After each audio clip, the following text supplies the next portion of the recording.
Hi అండి, ఈరోజు టమాటీతోని రోటి పచ్చడి చేసి చూపిస్తున్నాను. టమాటీ, పచ్చిమిర్చి, జీరా, వెల్లుల్లి సింపుల్గా చేసి చూపిస్తున్నాను. రోటి పచ్చడి. కొంచెం ఆయిల్ వేసుకొని మిరపకాయలు వేయించుకోవాలి.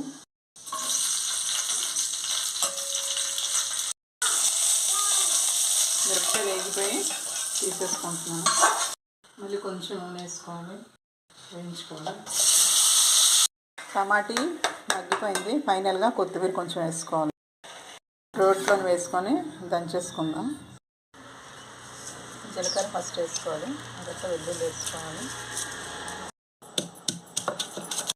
వేయించిన మిరపకాయలు వేసుకోవాలి.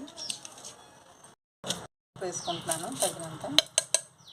మెత్తగా అయిపోయింది. ఇప్పుడు టమాటాలు వేసుకోవాలి.